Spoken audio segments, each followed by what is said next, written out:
There will also be masses of repose held in churches around the world and across our area, including in St. Patrick's Cathedral. And that's where we find Eyewitness News reporter Phil Taitt live for us this morning with the very latest. Good morning, Phil.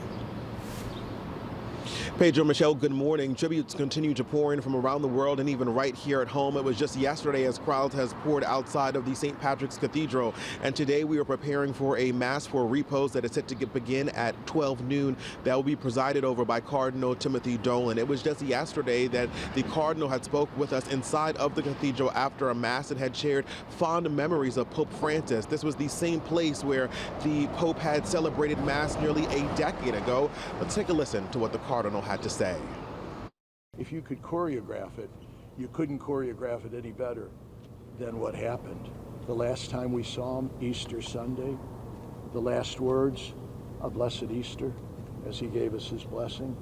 You couldn't, the day that we believe Jesus rose from the dead and shares that victory with us, in which we trust by divine mercy, Pope Francis now shares in abundance.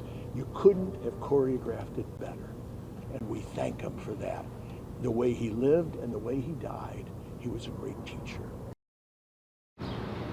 Just a powerful reflection, and today's mass will be similar to other scenes right here in the tri-state and around the world. This comes just one day after the late 88-year-old Pope died of a stroke. The pontiff being remembered by many as one who displayed humility and efforted outreach to people of different backgrounds and of faiths. Now, the leader of the Catholic Church had a populist style, giving the church's message of social justice that has reverberated around the world, and a very different tone compared to those who led before him. For New Yorkers who we spoke with, they are in sorrow, but they are unified by the message that he left etched in the minds of many. Even in a sad time, it's a moment to unite.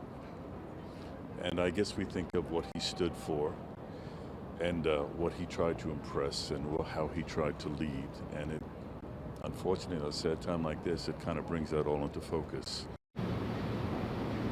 Now, today's mass is expected to bring out both city and state leaders. Now, we also do know that the Cardinal plans to travel to Rome. He was originally scheduled to be there. He was actually invited by the Pope to participate in another mass.